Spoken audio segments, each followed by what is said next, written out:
Whenever you're ready. Oh my God. Jessica! I've never been called a fox! Dana. That's a classy name for a Harry. I like it classic. Okay. Do you? Welcome to the Rants and Raves podcast. Sure. Out with the bad and in with the good, motherfuckers. That's right. Jessica. Dana. Hi, how are you? I'm great now that I see your face again. I know. It's been so long. I was telling Jessica in the green room dump, I didn't even realize we didn't have enough episodes to cover for yesterday because I left town and somehow in my train wreck brain, I was like, we're set. No. And you know what? We were very proactive. We've had the, dare I call it, a luxury. I mean, it is and it isn't, right, folks? Right. To have been doing things from home. Yeah. But we really pushed hard. We were like, we're going to record 3 episodes in 24 hours. Yes. And then, but you know what? Yesterday was a holiday anyway. People were busy. Yes. That's right. But last week wasn't a holiday. It was a holiday week. Listen, what do you expect from us? We're Dana and Jessica. Nobody's surprised.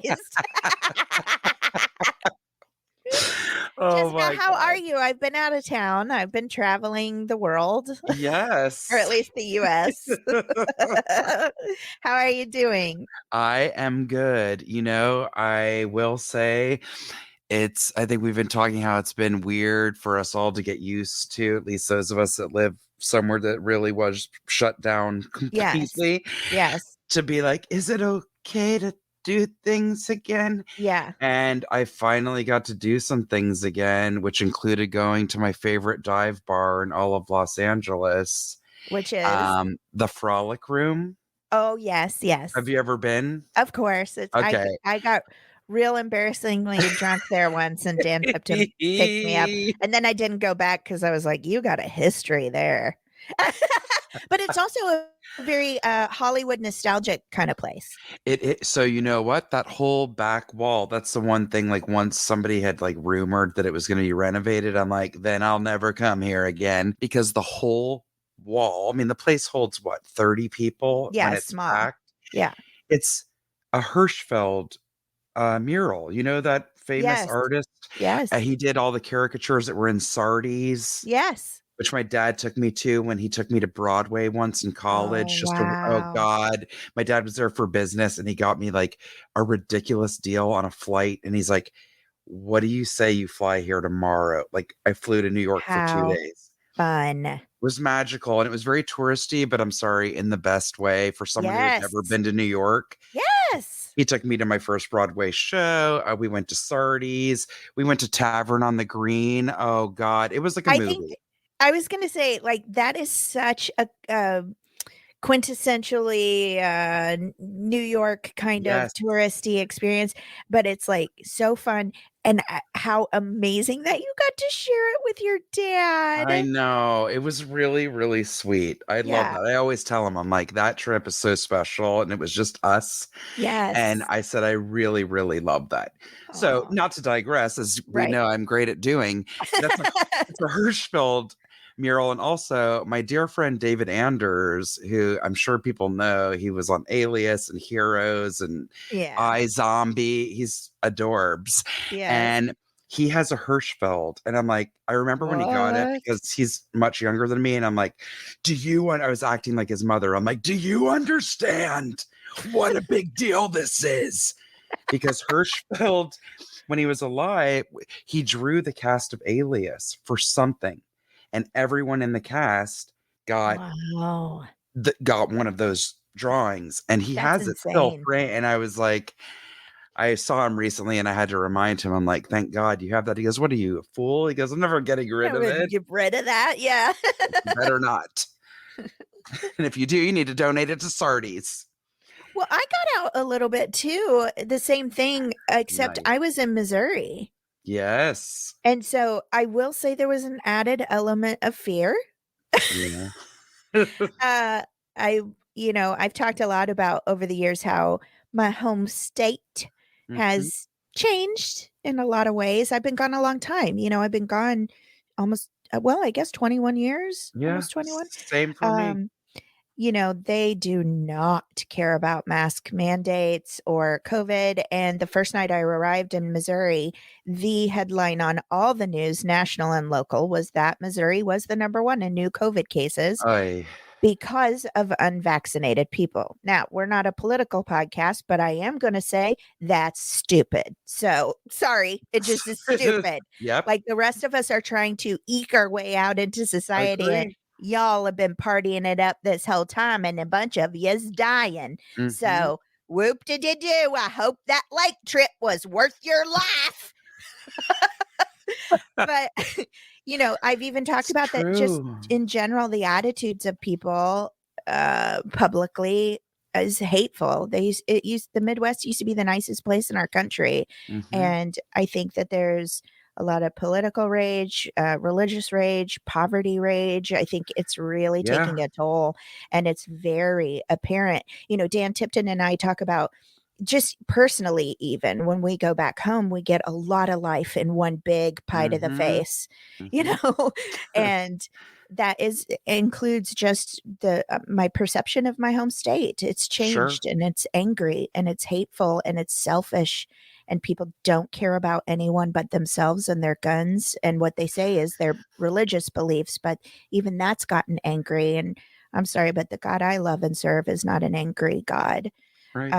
So anyway, whatever. I just got on a huge soapbox. No, I think that's so poignant what you just said, and I can relate to that too when I've gone home over the years. None of my family is in Georgia anymore, but I remember when I would go home after being here for a while, and not everyone, but there's obviously certain folk who Mhm. start rubbing you the wrong way. Maybe you start realizing or noticing things differently. But Yeah. people would always say, "Oh yeah, you're such a snob now," or "Oh, we forgot California." California. Oh, Make all yeah. these comments like I've changed as a person. I'm Oh, like, you I know get what? that nonstop. I get that. I used to get it from family the worst, but I had to have a talk with them and say, Hmm. "You're hurting my feelings." And they Yes. were like, "Oh, sorry," But Yes. definitely the general public, I drove there. So Hmm. I even noticed people scowling at me in my car just because I had California plates. Yep. 100%. When I would travel with one of my old bosses back in the day, who she grew up in Manhattan Beach, and she's awesome and super hip, but I'm like, "Girl, on your worst day, you scream California." I'm like, "You look like you're friends with Gwen Stefani or something." I'm like, "Please, please, no fancy bag, Uh-huh. no Gucci sunglasses, none of your cute, like, bedazzled punk debutante tank tops." I'm looking Right. at you, Michelle, because I said, "People are gonna know that we're not from here, and I need them to think that we're from here while we're traveling in the backwoods looking for antiques for the Yes. showrooms that we're working for." Yeah, totally. But it's true, and yeah, it's sad because I also miss and love the sweetness and the kindness and the hospitality, Oh, and yes. that still That I exists. grew up with. Yes, Yeah. it still exists, but It yes, people. exists within my immediate family still, I see Mhm, it, but, like, mhm.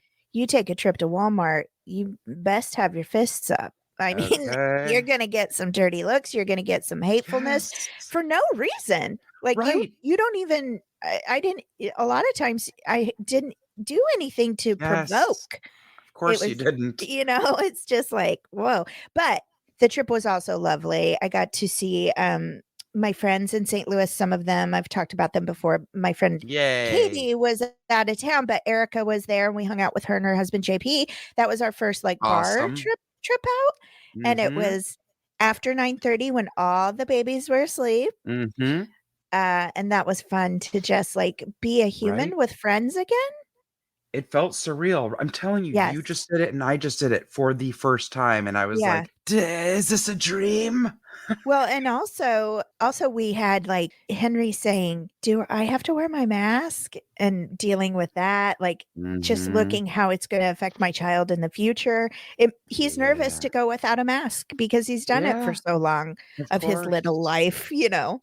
Yes. So, I just let him wear a mask whenever he wants to. Sometimes he does and sometimes he doesn't. Now, back here in California, we don't go out without a mask unless we're Mhm. in a private household.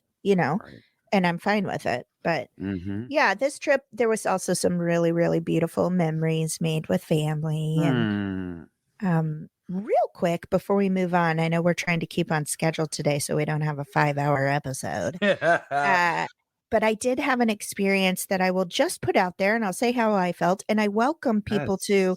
respond to this. I would like to know people's thoughts about this because I'm going to get controversial, y'all. Mm-hmm.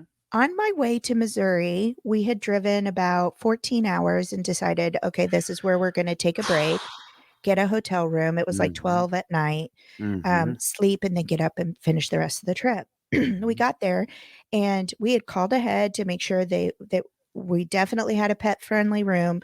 We know we're rolling in late, just letting you know. Everything seemed great, right? Mm-hmm. We get there, there's no parking in the hotel parking lot except for 2 spots, which are taken up by a recycle bin on wheels. And one of the spots, it was only in the spot like 5 or 6 inches. Mm-hmm. Now, Mm-hmm. Dana would have just got out and moved that. Mm-hmm. Dan Tipton is very by the books, kind, appropriate. So he said, nah, let's just go check in. I'll ask her about it. She may have, she may just want us to park up here for the morning or till the morning since we're Mm-hmm. leaving early-ish, whatever. So Yeah. he goes to talk to her. It did not go well. That woman was very not happy with him for being aggravated that we paid hundreds of dollars to stay at a hotel where we couldn't park and we're told to park on the side of the street with No. everything we owned Yeah. in the car. Mm-hmm. And if we didn't want to leave it in the car because they're not responsible for it, then we had to haul everything we owned down the street to the hotel and Nope. up to the 5th floor. Nope. So anyway, he said, I will admit I got snarky at her. When I walked out, I said, then what did I pay for? And she said, what did you say to me? And he said, I said, then what did I pay for? And then he left. Well, And by that the way, I'm just going to tell for the people that don't know Dan Tipton personally, and I know the listeners that do will attest to this, that man probably didn't say it with any venom or raised no, octave in his he did voice. not. He's a And gentleman. yes, and I will get to that, believe me. So he goes, listen, here's the thing. She's not going to move it. She kept telling me the janitorial staff won't allow it. And he said, I asked her why 3 times. I said, that's fine. I just want to know why. And Mm-hmm. she said, it doesn't matter why they won't allow it. And so anyway, Mm-hmm. she followed us to the back of the parking lot. He said, I'm going to let you guys out at the door. Obviously, it's midnight and we have things to carry inside with a 9-year-old. And he said, I'll let you out at the door here. I'll go park and I'll bring more stuff up, right? Because that's just who he is. He's wonderful. I wouldn't do that in a million years. I'd be like, we're going to keep driving until we find a hotel with parking, right? So she's waiting out there at the door for us when we pull out. And she comes out with her phone. And we realized later, I think she was recording us, which Oh. fine. So Mm-hmm. we didn't, we're so old, we didn't think to do that. So anyway, he says to her, and I'm in the car, he says, hey, listen, I'm just unloading my family. I'll move my car as soon as I get them up to the room. Mm-hmm. And she didn't say a word back. And at this point, she's now behind our car, Jessica, like not even acting like a normal human being, behind our car. And he said, I'm sorry, I'm unloading my family. I will move my car as soon as we're done. Okay. All right. Still doesn't respond and is typing on her phone and holding it up towards him. So he said, did you hear me? I'm just going to drop them off. And she throws her hands up in the air as if someone was trying to hit her. And she goes, we're not even near her, by the way. Okay. We're not even 12 feet from her. Okay. And she goes, stop yelling. Stop the yelling. And Dan Tipton and I looked at each other. And Dan later said, I feel like I was in the Twilight Zone. I said, I did too. I go, nobody's yelling at you, lady. That's what I said. I go, nobody's yelling at you, lady. And she goes, you weren't in that lobby with he and I. And I looked at her, and you know me, the fastest way to make me mad is to be rude to Dan Tipton. He is one of the nicest men on the planet. And even though I'm mean to him sometimes, you sure as fuck better not be. Okay. For real, though. I was out and I go, let me tell you something, lady. I've been married to that man for 20 years almost. He's not a yeller. I am. And I pointed at myself. I go, he didn't yell at you. I guarantee you that. And he goes, I didn't curse at her. I didn't raise my voice, nothing. She Oh goes, my you guys God. better stop yelling. So I just was tired. And I go, listen, ma'am, you've lost it tonight. I don't know what happened, but you're crazy. And I go, this is the third time I've asked you to stop speaking to my family. We're just getting out of the car. Stop talking. Stop talking. You're crazy. And we just want to go to bed and you just need to do your job. I said, I don't know why you're away from your desk. I Oh. said, the damage is done. I'm already going to file a complaint against you. There's no coming back. I said, it's a done deal. You are getting a complaint filed against you. So you go back inside and enjoy the rest of your night. Let my family get some sleep and try and fix whatever happened because you're crazy. Oh. Well, that infuriated her. And she pointed at me and said to my husband, if that woman doesn't stop telling me how to do my job, I'm going to call security. And I go, please call security. I'd love to have another person to complain to about you. Oh my God. I love 12:30 that. a.m. Knock, knock, knock on my hotel room door. We open the door. It is probably a 6'4" man in full tactical gear, taser, gun, walkie-talkie, What? handcuffs. I mean, to the point that Dan told the manager the next day, I have GI Joes with less from my Oh my childhood with less God. tactical gear. Stop it. Okay, so I go, thank you for coming. I'm Oh assuming she my. called you. I said, I actually asked her to. He put his hand in the air with his fingers bent down to his palm and shushed me like a dirty little mouse with his fingers, shushed No, away. no, And ma'am. I immediately went, you're a misogynist. I'm going to give you exactly what you're looking for. Because I knew at that moment he doesn't respect women. He is not going to hear a word I say. Nope. And so I'm going to play the crazy version of good cop, bad cop. I'm going to give you exactly what you expected from this crazy white woman. And then you can deal with my husband and he'll be nicer and you'll be nice to him because at least you don't have to deal with me. Right. So Yes. I'm an actress, y'all. I'm messed up in my head. I can cry like that. So I go, I don't know what's going on. I don't understand what's happening. Start crying. And I Oh go, my. my family, we just have to get my dad to surgery in the morning. I don't understand. Okay. Taylor. Close the door instantly. Stop. Literally dying. Look at my son and go, Mommy's fine. Just go brush your teeth. Okay.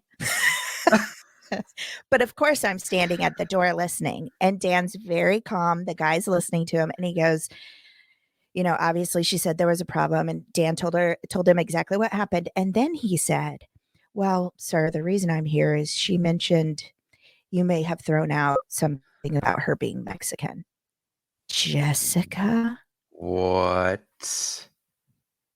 I flung that door open so fast it hit the wall, and I go, she is a bold-faced liar. I said, my husband's married to someone of Mexican descent. You stand here and tell me that that man would disparage his own wife and child in front of their face and tell me you think he's a racist. I said, baloney. I said, she's a liar. No one cursed at her. No one yelled at her. And she could have put my family in danger by lying about racial stuff when our society is already in turmoil over that. She is a liar and a Mhm. danger and also a racist because she looked at me and went, that white red-haired girl is no way going to be a Mexican. And she felt comfortable saying that my family would disparage Mexican descent. Baloney. She's a liar and a No, ma'am. danger. No, ma'am. Not only that, Jessica, when I closed that door, my child said to me, that woman said my daddy doesn't like Mexicans. He knows his family is Mexican. He knows his Okay. grandma is Mexican. He knows Mm-mm. his great grandma is on full blood. Mhm. I had to have a discussion with my son about, no, daddy would never say anything about another person's heritage, especially Oh. Mexican. And it upset me so much because, Jessica, I did experience that as a child, and it was true. My racist grandpa for many years despised me because he called us N-word children. Do No. you know what I mean? The N-word. Yes, And yes. I know what that feels like as a child, to feel like someone in your family will not accept you because of your heritage. and I don't even look my heritage, but my mama did. So she put my child through trauma. This is Now, awful. racism is a systemic problem in our society, but I'll tell you, I feel like I experienced it and I look white from someone of my Yes. own heritage. You oppressed your own people, lady, because you had a bad night at work. Am I wrong? This is why I'm No, saying I'm opening up the floor to hear what people have to say, because of I was course. so blown away by that entire ordeal. Like, it would have been insane if nothing about that had ever even been Of mentioned, right? course. But then for it to get thrown out there, like, my husband couldn't be any less racist. Like, he tries his best to be a good human and accepting human being of all cultures. We live in California. We're a melting pot. Yep. You know, he is married to a woman whose grandmother is named Neva Chapa and is full-blown Mexican. Yeah. With He would Hispanic descent. never say that. Of course not. Ever. Of course not. So anyway, did they have a capture, like a video or well, whatever? the security guard then said, there's video and recording of the lobby. And Dan said, I welcome you to watch it. Please watch it. And he said, well, if I don't see anything, you won't hear from me at the rest of the night. And Dan said, then I'll never see you again because it's not there. And he said, and I also would encourage you, my wife and I do believe that she may have been recording us out back. Please get that footage from her phone. You will see the worst thing that happened is that my wife told her she was crazy. Oh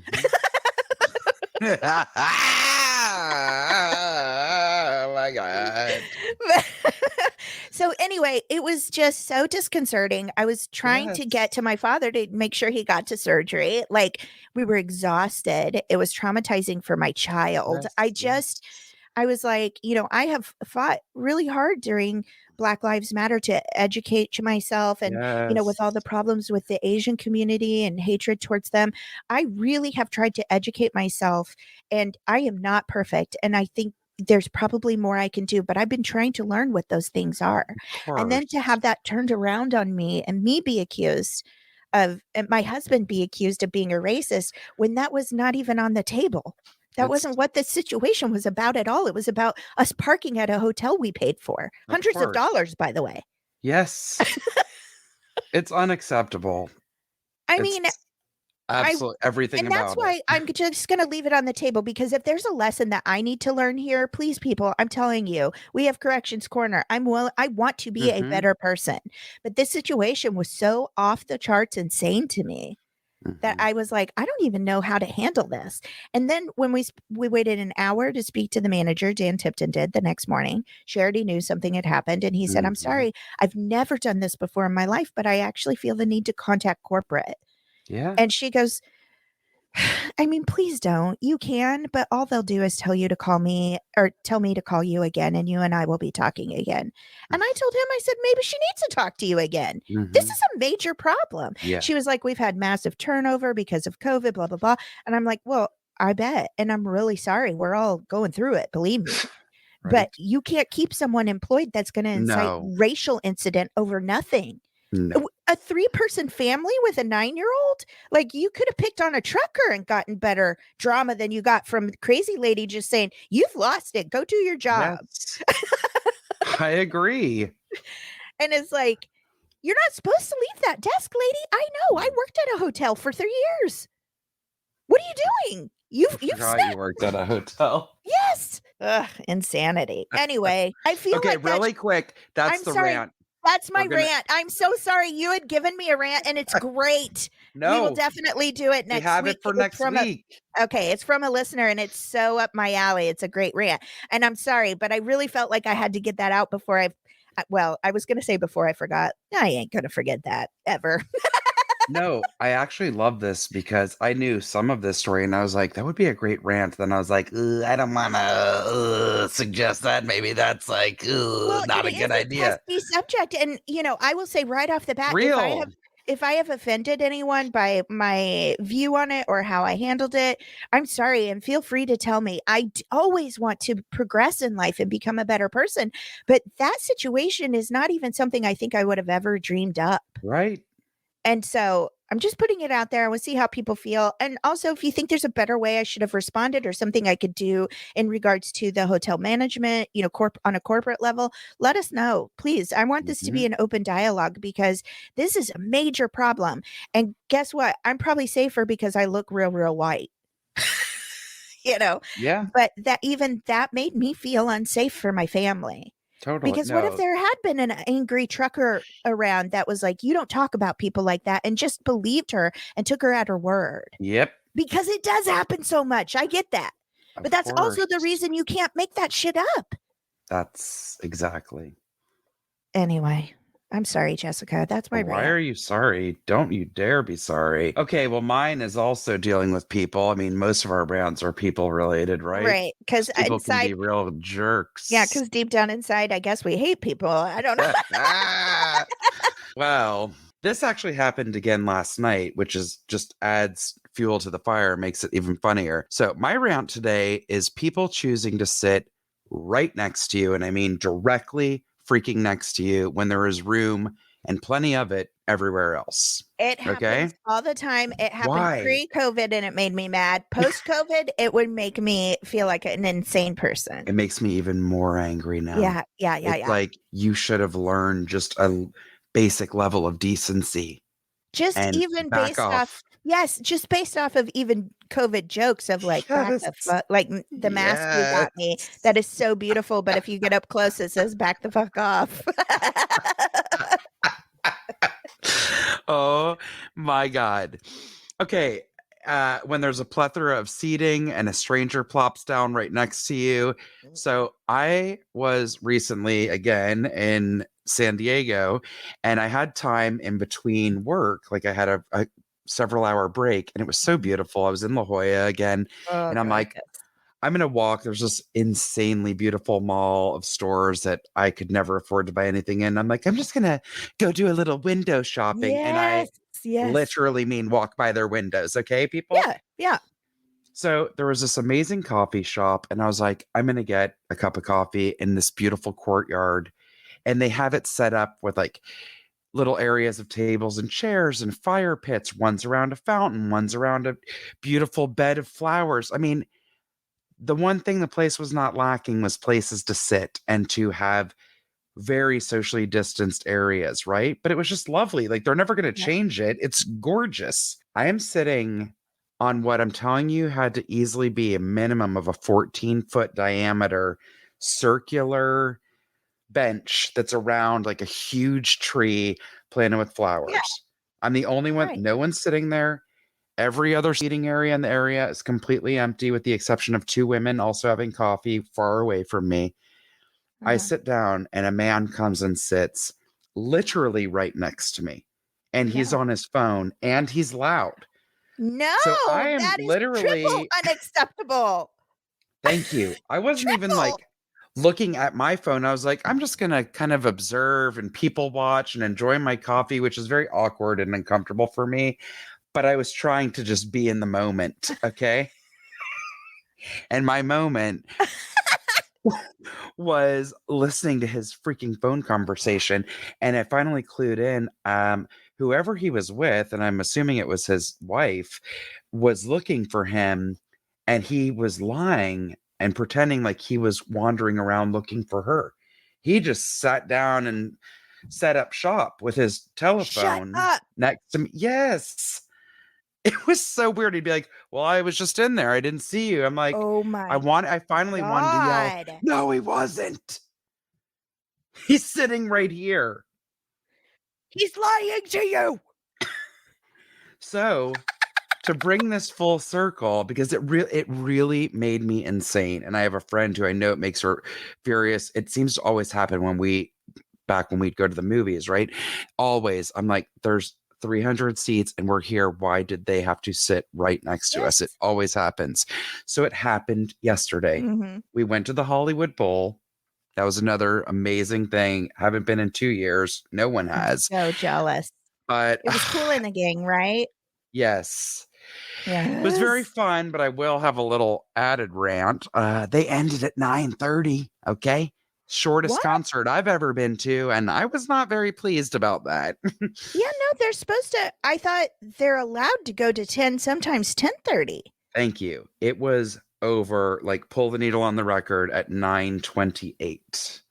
Oh, Yes, I was not happy about that. I was very disappointed. But if you get there really early, and we got there really early, there's a parking lot across the street with tons of picnic tables. So everybody, you can like tailgate and picnic, but you don't have to be sitting in the back of your car. It's like lovely. People are cool. Like I lent someone my bottle opener. Like everyone's chill and friendly. So we're sitting there and we were there for quite a while. It was my birthday. So it was just like a small group of us and we were just kind of chilling out. And I think the tables in front of us kind of turned over 2 or 3 times where people sat down, ate quickly, and then jammed on. Sure. Well, a half an hour before we got up to walk into the bowl, this large group came and sat down at our picnic table. And there was so many empty tables. I can't explain to you. Like, we literally, like, one of my friends started laughing. We were like, what's happening? Yeah. They sat right next to, like, touching one of my friends. That's how close. And again, just in our immediate vicinity, there was 3 empty coffee tables, picnic tables, not to mention the entire huge area way far away from us that would have brought them closer to the venue. I can't. Well, I don't understand. Like, I don't want to be Neither close do to I. strangers. I don't want to sit next to strangers. No, same. It would never cross my mind to be like, oh, I'm going to put my body against a stranger and set my family up here. Like, I wouldn't even want my family near strangers. I know.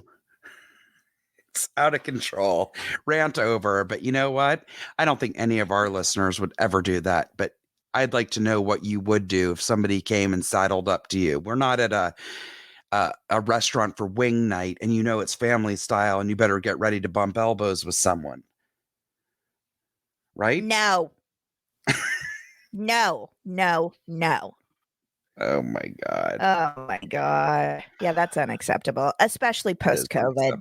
Post-COVID makes it even more, you got to be more on alert about being considerate of others, in my opinion. 100%. I don't always want, there's times that I'm in a situation where it's like considered acceptable, although the CDC and WHO are now saying, even if you're vaccinated, it might be better to wear your mask because of this variant's getting out of control.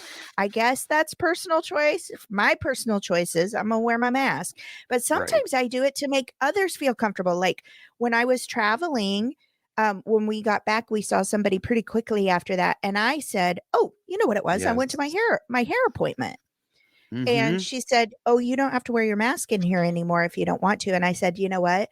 I don't love wearing my mask, believe me. I said, but I just traveled, and to make you feel more comfortable, because I know I traveled, I'm just going to keep it on if that's all right. And she was like, you are so kind. I don't think anyone's ever asked me that before. How that is I awesome. felt about it. And I was like, are you joking?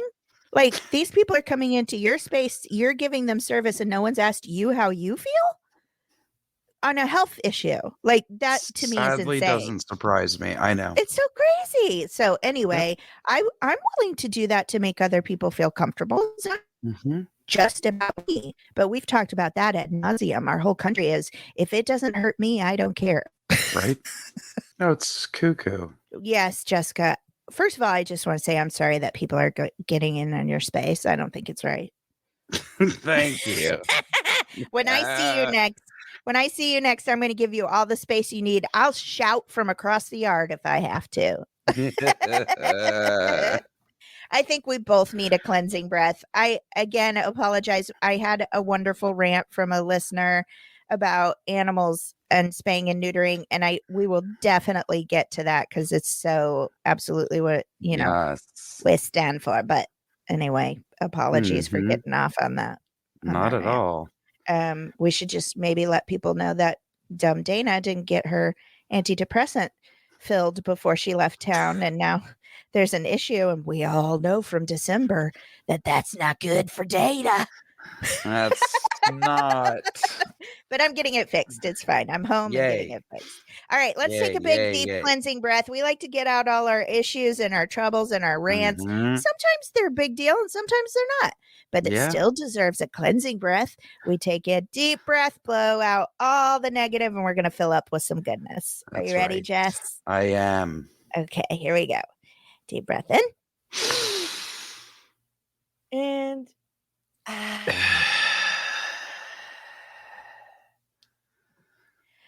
I don't know Great. how it's possible that every time I do that, it feels so good. And then I turn around and don't do it like 6 times a day every day. I know.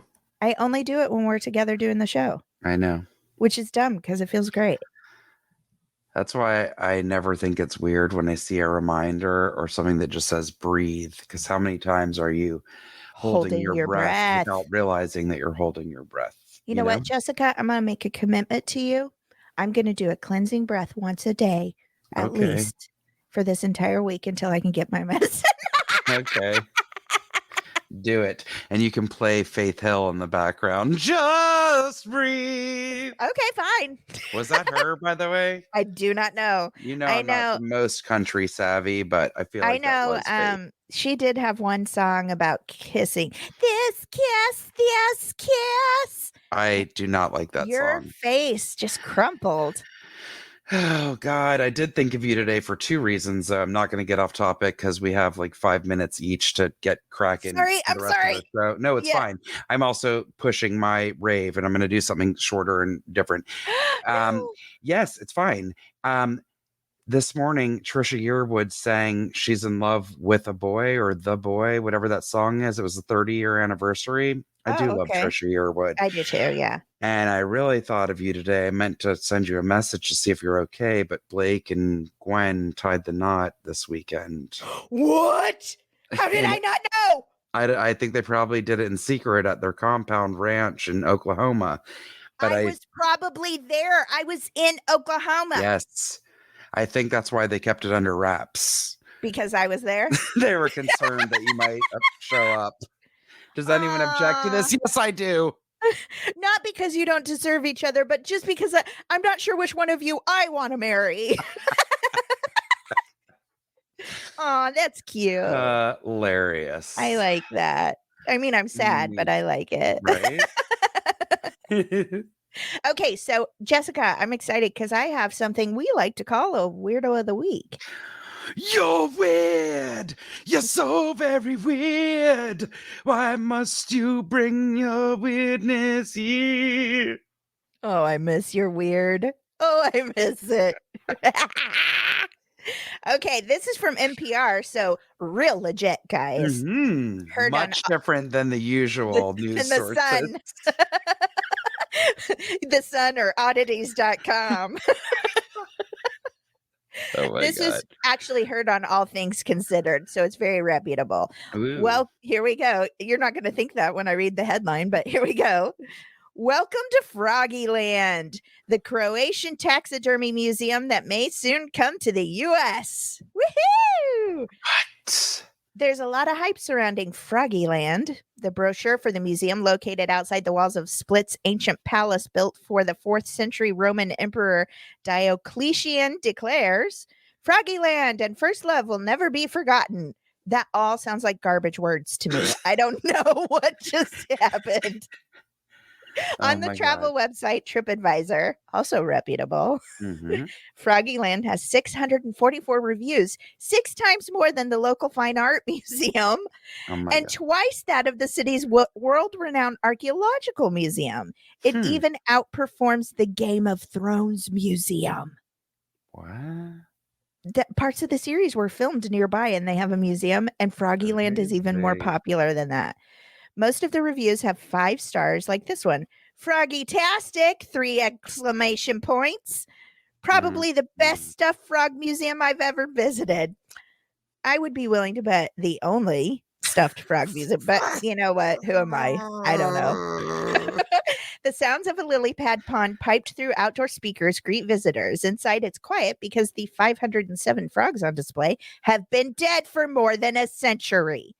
But they look very much alive, thanks to the work of Ferenc Mir, a mustachioed Hungarian taxidermist who lived from 1878 to 1947 and spent 10 years of his life catching frogs, killing them, and stuffing them before arranging them into a variety of exhibits that have showed them living out human lives. Somehow his frogs ended up in what's now Serbia, from where they eventually made their way to their permanent home in Split along Croatia's Adriatic coast, where they've been examined by thousands of curiosity seekers. Taxidermy was all the rage in the earliest 20th century. I kind of feel like it's made a comeback too. Yeah. There's a lot of people really into it. My friend Laura taxidermied a squirrel. She took a class. And then our friend David Iserson's wife is like one of the most renowned Hollywood taxidermists. I knew that she did that because she went to a class with our friend Irene, but I don't remember. Oh, I mean, I didn't know that she like blew up with that. Oh, that's cool. She's one of the most sought after in Hollywood right now. Really? Yeah, she's like way pro. Wow. Yeah. Anyway, I don't have anything I'm that good at. They were a popular way to exhibit the evolving science of art and art of this practice. He arranged his frogs into 21 dioramas, good Lord, capturing typical human scenes from a century ago. That's actually fascinating.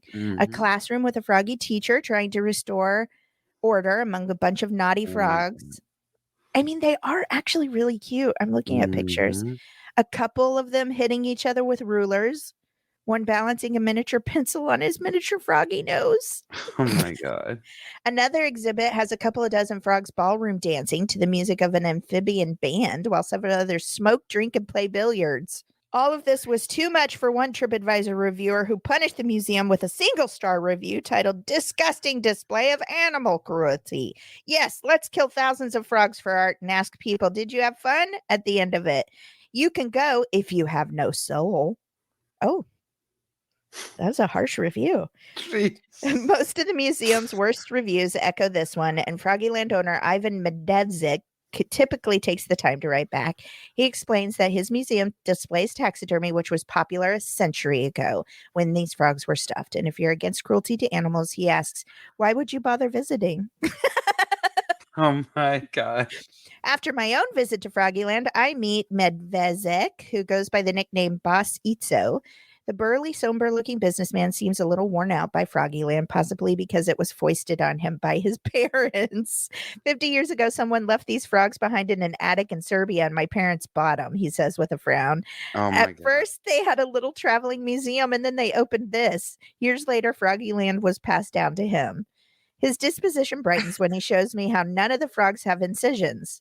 It's an expert level of taxidermy requiring removal of the innards from the frogs' mouths before carefully replacing them with cork and sawdust to help preserve the corpses. No. Wow. He says people who most appreciate Froggyland are American and British tourists. Croatians aren't really into it, he says. The locals don't like my museum. They'd rather eat frogs than see them in a museum. Well, that's equally as horrible. My God. Ticket sales were soaring before the pandemic. He had 50,000 visitors in 2019, a record year. But the pandemic has caused numbers to plummet, of course. And that's why he will not pass down Froggyland to the next generation. It's no longer profitable, he says, and investors in America really want to buy it. Of course they do. He won't disclose who's buying Froggyland, but he hopes the museum will continue to inspire. Sometimes a mirror of society works best to contemplate and understand your own life, existence, and purpose in life, he writes. Froggyland is exactly that mirror. For now, he's happy that Froggyland is bound for the U.S., where he believes people will fully appreciate it. He's like, they're crazy enough. They'll like it. He's not wrong, but I feel like probably like Leonardo DiCaprio is buying it and going to hide it in a basement so nobody can look at it. I mean, I totally made that up off the top of my head. And that was just a random name that apparently lives there. I just don't, I'm curious. I don't know if I think some weirdo is going to have it as their own private family collection and we don't get to see it. Anyway, that would really not surprise me with some of the creep show collectibles that the rich and famous have. Well, you know, there's a huge. I've watched obviously documentaries about like John Wayne Gacy's art. Correct. Murderabilia is a huge market, and I don't like. I don't like it. I mean, I watch the shows and stuff. I'm no better than anybody else, but I don't like even if they're not making profit off of it, Correct. oftentimes it'll go to charity or something. But I'm like, I feel like we just need to kind of let these people move on. Yeah. We got enough baddies in the world right now. We don't need to commemorate all the rest of them. What you got? What you got, Jessica? So this is a what the what corner? What? Or oh wow, all of the above. Oh boy. Uh-oh. This is a fascinating site called Atlas Obscura. I follow them on Instagram. I love them. Yes, I know it has it's just a wonder of things. It's a feast for your eyes. Yes. So this is amazing. This is a guy in Guatemala, Chef David Garcia, who is making incredible pizzas on the lava from a volcano that erupted in his hometown. Whoa.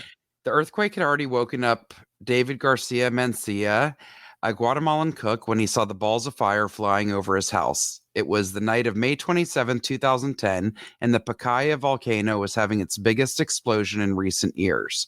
So I'm already fascinated because this is something that I guess keeps erupting in the area. Oof. When Garcia saw the burning rocks flying, he did what any reasonable person would do: look for the keys of his car. And with the volcanoes roaring, flooding the landscape, he talked to a couple of friends and decided to pick them up. Then he did what any unreasonable person would do. He drove directly towards the volcano. I don't know why. As they approached the erupting mountain, the sky lit up a fiery red. He stopped the car less than a mile away from the volcano, and he said the first thing you feel is the intense heat, like you're walking into a sauna, and the noise is like a 7-engine plane, absolutely deafening. He wasn't scared. Right there, he says, is when he decided that he would never move away from the 16,000-person town of San Vicente Pacaya, one of the 21 small villages that sit on the slopes of one of the most active volcanoes in Guatemala. Wow. 10 years later, he has not only stayed, but he has fused his life with the volcano. The 34-year-old accountant and chef has become the first to bake pizzas on the smoking lava. His unconventional restaurant, Pizza Pacaya, employs 2 other people, and it's located on any corner of the Pacaya hot enough to bake pizzas. I'm going to post pictures of these. These pizzas look so damn good, and he's throwing them into what looks like cast iron skillets. But I'm amazed at the ingenuity of a guy making pizza from the fire of lava that is still flowing. It's fascinating. It sits on top of it. It doesn't go into an oven. It's really, really remarkable. That's insane. So anyways, I just got really excited about that. We know how much I love anything food related, and this really knocked my socks off. For a millisecond, I thought you were going to say, we know how much I love volcanoes, and I was going to have to be like, actually, I didn't know that. I'm sorry. Maybe I should have, but I didn't. Oh my God. Hilarious. I love that. Okay, Jessica, are you ready for our favorite part, the raves? Yes. I know it's not Kate's favorite part, but she's not listening by now anyway. Also, big shout out, by the way, while I was gone, you and our little friend Kate and Kira all made sure that my home was running and safe, and I can't thank you enough. It was nothing. It was a pleasure. It did not prevent my animals from being furious with me. Cutter did come out to say hi, and I was shocked. Yeah, she was very lonely. She was very lonely. They were both Ollie and Cutter were very lonely and angry, and proceeded to poop on my bed. Somebody peed on my bed after you guys were all gone. It's not okay. It's not okay, their behavior. It's crazy that I still love them. Also, why did it happen like the day that you were coming back? The day I was coming there. Everything was fine. It's like, oh, Ollie's like a little gorilla. So yeah, there was some food on the floor. Big deal. Swept it up, like dried. There really wasn't anything crazy. They knew when you guys weren't coming back. They were like, we have this window. We're going to destroy their lives before they get back so they never leave again. And they did. And they did. They really did. They destroyed a lot of things and punished us. And I got the message loud and clear. Okay. Okay, so I'm really excited about this rant. You sent me pictures. I want to be able to read this. Okay, here we go. Hi, ladies. This is from a listener, obviously. I have a rave. I recently started working for a nonprofit called Smile Train, which their handle on Instagram is at Smile Train. Pretty simple, which works to provide cleft care to children worldwide by training health professionals in several countries. This goes a step beyond other organizations that may send US or UK teams to complete a surgery. I have heard of that. Definitely. I don't know. This is a new kind of way of doing it. The training provided through Smile Train could be for speech therapy, research, dentistry, or surgery. We fundraise to provide 100% free care to patients and who have recently have more creative in this and recently have gotten more creative in this. Sorry, my tongue's crazy. It's okay. One way is to use TrueHeart as your search engine, which gives proceeds from search ad revenue to multiple organizations, including Smile Train. So I would assume that's something like you can use Smile on Amazon, correct? Maybe, Something probably. like that, where like if you're using Amazon, you can go through the one of the Mhm, Smile mhm, charities and they get a kickback. It's something similar to that, I would imagine. Smile Train. Let's see. Another is to have a yoga for smile session, which is simply a yoga class during which the proceeds go towards Smile Train. Yoga for Smiles can be hosted by anyone. That's what I think is so cool. mhm. They can be hosted by anyone and they can choose to charge a fee or just accept donations. This is especially important to me because yoga has been such a big part of my mental health care, and Smile Train is working to provide accessible mental. Sorry, the picture cut off. I gotta go. Smile Train is working to provide accessible mental and social health services for children and adolescents with cleft. Having a cleft can have an impact on a person's mental health, and I love that our organization is using a common healing technique to help others with their health. Yeah, it's like help on top of help on top of help, Mhm. which I think is incredible. I love I'm going to their website. Please check them out. It's smiletrain.org. Yoga for Smiles is right on the front page. You Mhm. can get started. You can donate. They tell you how to participate. You can invite others. Find a financial or product sponsor in exchange for co-branding opportunities. I mean, Mhm. use your own social media. There's so many levels of way that you can help. I don't know if people, a lot of people have maybe never had experience with someone who had a cleft palate issue, but it's not. Some people, I think, believe that it's just what's the word I'm looking for about looks. Right. What's the word for that? About Aesthetics. aesthetic. And that is absolutely not the case. There are a Right. lot of medical issues that are Yes. just horrible for them Mhm. that need to be fixed and can be. We're so lucky Yep. we can help them. So anyway, this is a way to help out with that. How amazing. Of course, it does not surprise me that one of our listeners is working for this with this organization. Right. Um, anyway, again, that's Smile Train. On Instagram, you can find them at Smile Train, or you can go to their website, smiletrain.org. There's so many ways you can donate, you can help, you can do your own yoga sessions and accept donations or charge a Mhm. fee. It's just incredible. Check them out. It really is. Um, there's even things you can participate in, I wonder they probably have I haven't dug this deep, but I would imagine they have some Zoom options because I'm looking at Mhm. the Mandala Galactic Yoga, which is in Oh, Mexico wow. coming up. And, I would imagine that their Dharma Rabbit is happening in Mexico. I would Mhm. imagine that there might be some internet related ways of participating in some of these things For as well. sure. And if not, you could be the one to start it. Ayo. Exactly. I love it. It helps a lot of people. And if you don't have a lot of knowledge about what cleft can do to a person's life, just Google it real quick. You might be shocked. Exactly. You might be shocked. It's hard. Okay, guys, our second rave for today happens to be from that coffee shop where I tried to enjoy my latte, but the man wanted to sit on my lap. That man sat on your lap. Yes. So I've never, I love coffee. I mean, I live for coffee. And I Yes. also was laughing because Dana and I have featured multiple different coffees and Yes, that's coffee true. charities and things. But you know what? Can you ever have too much coffee? No. No. So I love this. And I have to tell you, I have actually at least 2 more for future raves of coffee companies that are giving back, right? It's all So about cool. that. And we have our friends at Wise Beans Wise in Beans Coffee. Uh-huh. Nowata. How do you Yeah, pronounce it? I think that's Nowata, right. Oklahoma. Oklahoma. So with a cup of Joe, you can really change the world, you know? Apparently, yes. Which brings me to fighting hunger one cup at a time. Meet Leon, Nourish the Neighborhood. Oh, Good food is the soul of our community, but unfortunately, for too long, many of our neighbors here at home have dealt with crippling food insecurity. After a year where we saw a pandemic drive rising unemployment rates, many people in our community are left not knowing where they'll find their next meal. But it's our belief that by coming together, we can help provide food for our neighbors in need. That's why we're honored to partner with Feeding America, starting this summer to bring our community together to feed those in need. Now, I have left out the name of this company. It is called La Colombe, LA, and then space Colombe.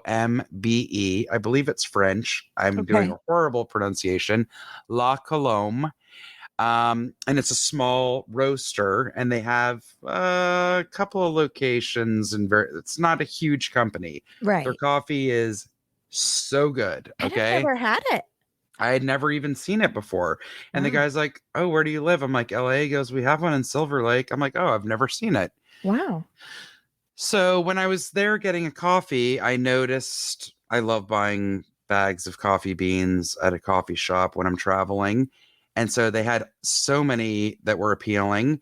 But then this one really caught my eye because I saw like the special label about Feeding America. And I'm like, not only will I be helping, but this will make a great rave. Yes. So it says, we know that a cup of coffee can go a long way. That's why, as part of our partnership with Feeding America, we'll be launching a special edition Leon blend. $2 of each special edition box sold will benefit the mission to advance change in America by ensuring equitable access to nutritious food for all in partnership with food banks, policymakers, supporters, and the communities we serve. So, Wow. my bag of coffee beans, I think, was $14, which is totally standard. I know some people are Right. probably thinking, who the hell are you buying $14 coffee? No, but That's for a pretty bag of standard. coffee, it's yeah, at least where we live. Yeah. Yes, for any, like, even at Starbucks, if you get a pound of Correct. beans, 14 to $18 a bag, Yeah, right? it's pretty standard.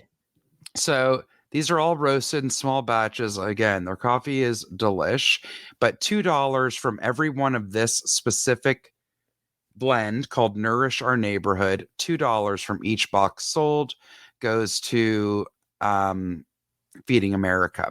With 1 in 8 people expected to experience food insecurity this year, the pandemic has impacted people at risk more than we could imagine. But Mhm. together and with the help of our friends at Feeding America, we can provide up to 20 meals per box sold for those in need in our community. That's Wow. shocking and Yes. amazing. Yes. And then I'll tell you quickly, it says about Feeding America. For more than 40 years, our partners, Feeding America, have responded to the needs of individuals struggling with food insecurity in this country. They work to get nourishing food from farmers, manufacturers, and retailers to people in need. At the same time, they also seek to help the people we serve to build a better path to brighter, food secure future. Their network includes over 200 food banks and 60,000 food pantries and meal programs. Feeding, Whoa. that's huge. Huge. Also, am I crazy? Is Feeding America what your friend Eric Stone Street did when he provided like thousands Oh, of did he? meals? He may have gone through them. I I know think it that was he did Feeding that. America. Yeah, during COVID, like the peak of the pandemic Yes, last year, Eric did do that. I Oh, think it was. by the way, just because Yes, he can be so lovely. He's such a good-hearted man. I yes. always joke, I mean, he's hard on me, let's be honest. But but he's such a big-hearted man. He's got a new show coming up for families that families might enjoy called The Great Fall or The Great Oh, the Domino. The dominoes. Domino. And I've been lucky enough to see a few behind the scenes pictures, and I'm Ooh. telling you guys, it's going to be pretty magical. I'm going to watch it with my kid. I'm excited. Henry is gonna love it, and I he's gonna think he's want to gonna love set it. up a domino And I'm all for it. I'm ready. Yes. Yes, I'm ready. I think Anyway, it's sorry, awesome. I digress. But yes, No, no, no. I think he did go through them to help I think he donate. did. Yeah. But they work with, again, Feeding America. They're working with local organizations all over the country. It's fantastic. It says by 2025, Feeding America, in collaboration with its network and partners, will ensure access to enough nutritious food for people struggling with hunger and make meaningful progress towards ending hunger. Head to Wow. our website for more information and keep your eyes peeled for more updates to come on our partnership with Feeding America. So I think that's fantastic. Mm-hmm. And I love that this is something that this is their special edition, but maybe they're going to have a new one every year. This is just going to be an ongoing thing. Absolutely. Absolutely. So we're really big on companies that give Give back back. anything. Yep. And this is a fabulous cause. So Yeah, because it's not only are they giving back, they're also using their platform to help promote others yep, finding out and being educated and helping in their own ways. Like it's just there's a good trickle down that can happen with things like that, and I love it. exactly. Hmm. Me too. Because you and I only have a small platform. You and I don't have a lot of money, but we can share. Exactly. You know? And that's what I mean. We always talk about this, and it's never, I mean, I don't think we've ever done any shaming or No, no. insisting on anything. But my point of this is, and I think Dana agrees, like we both definitely, if I'm whatever we're looking at, if you're out shopping for a product, if it can either be this option A or this option B, and option B is Gives giving back. $1 to Hmm. the Wildlife Associate or whatever, great. Done. My decision's made. Right? Yeah. So even if I'm not actively seeking it out, I will tell you when I am in a store of any kind, whether it's CVS or a little boutique, I'm going to be drawn to look for something that's either ethically made or is handmade and is local here in that town that I'm in or is Absolutely. giving back to something. It's very important, and everybody thinks, Totally. well, what is or I can only give $1. And I've said this ad nauseum. If everyone in the world gave $1 to Hmm. something when there's a tragedy, that would raise billions of dollars. Yeah. Yeah. So even $1 helps. So Absolutely. just keep it in mind when you're out searching, because there's so many cool companies giving back in many ways these Yep. days. And if we're gonna have to consume, at least maybe we can give back a little. Exactly. Jessica, Dana, I think that's our show. I think it is. Little do people know that behind the scenes, we've been recording this show for 16 hours. Every time we're like, oh, we'll come back on and we'll just wrap this up in 5 minutes. Dana and I end up recording ourselves talking for over an hour. Over an Every hour. time. Yes, because I had to take a break to do therapy because I'm on the brink at all times. No. No, I'm a big promoter of therapy, whether you're having good times or Yes. bad. You got to get it in there, people. It's really, 100%. it's not weakness. It's just taking care of yourself. Yes. We've been And talking about it a lot. yep, And it's so important. yep, yep. And again, I Usually thank you for sharing it. Seriously. I try to be as honest as I can without making people think, oh my God, does she need to be institutionalized? Not yet, guys. Not yet. But I think it's important that we know everybody's lives isn't what we see on Instagram. No. You know, I love my planties, and I'm gonna tell y'all I shed some tears. I lost a couple babies, but I ain't posting it on Instagram. Nobody knows. I like to end the show with a weekly point to ponder. We like to talk about the things we're watching or doing or whatever. Mhm. I think this week, what I really just want to leave you with is a few thoughts. One, this is hard times, everybody. Mhm. Don't beat up on yourself too much right now. We're not out of this pandemic yet. Right. We're not out of the sorrow it caused. We're not out of the fear.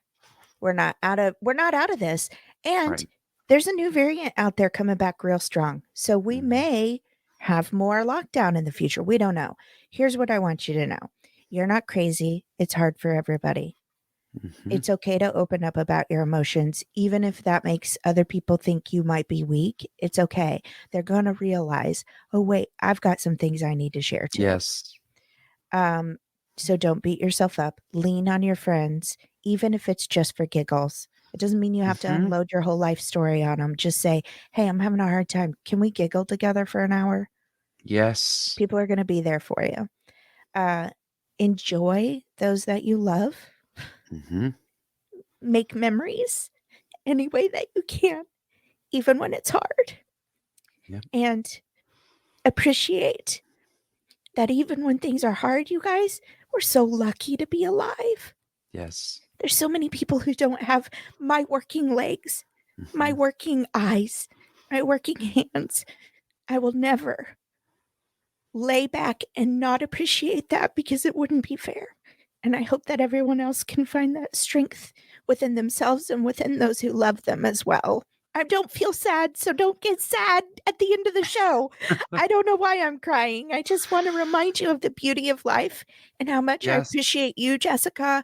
I know things have been hard for you too, and you're such a bright light in this world, and we're all so grateful for you. And I also want to say, and this is going to make me sound super crazy, and this is the last thing I'll say before we go. If you have a pet,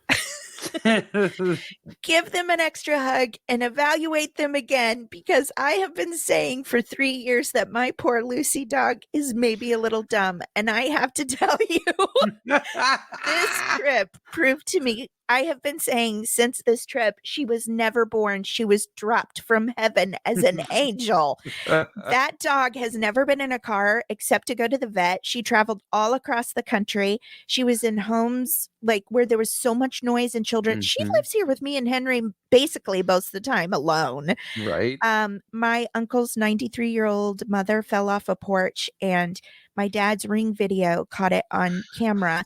My dog ran out there. I was reaching for her hand and I was kind of in shock, and my dog kicked into action, checked on her, saw that she was okay, and ran into the house to get other people.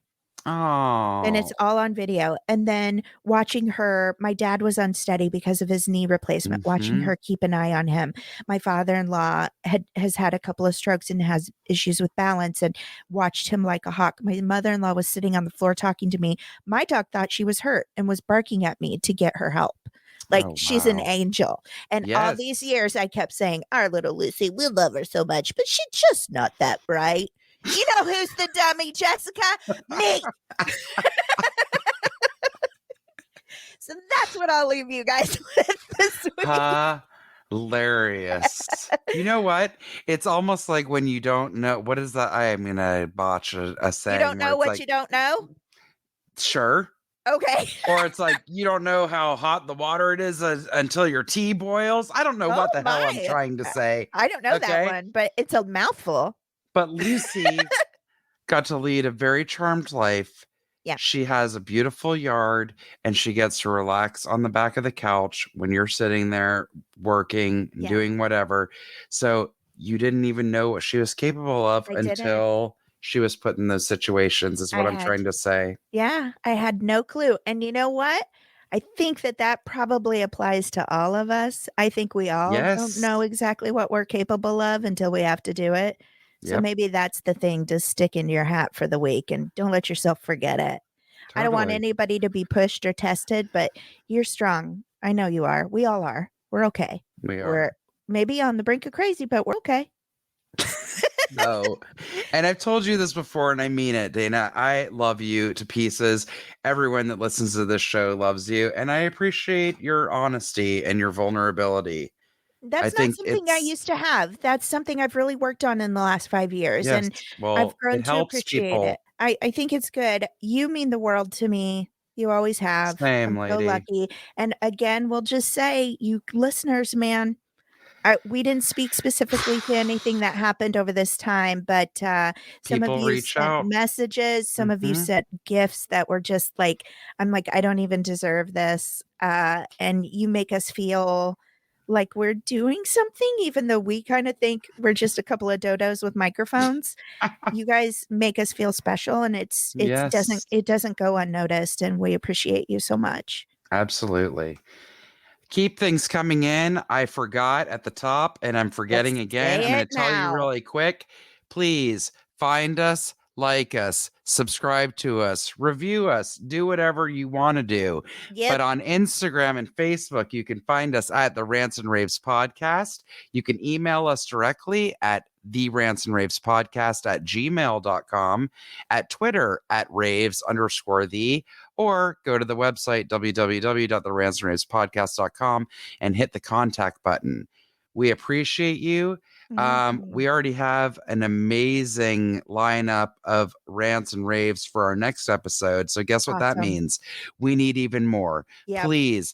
I love it. And you guys, the personal touch, the story behind what your rant is, I don't care how insignificant you think it is not. And Dana and I love reading the personal touch and affectations that you all put on your rants and raves. If you put how you feel with punctuation, I will read it that way. Yes. Yes. Oh, Jessica, you're the best. Oh, you're the best. We're going to be back next Tuesday with all new rants and raves, you guys. Indeedly. We love ya. We love ya. Have a good week. Bye. Bye-bye.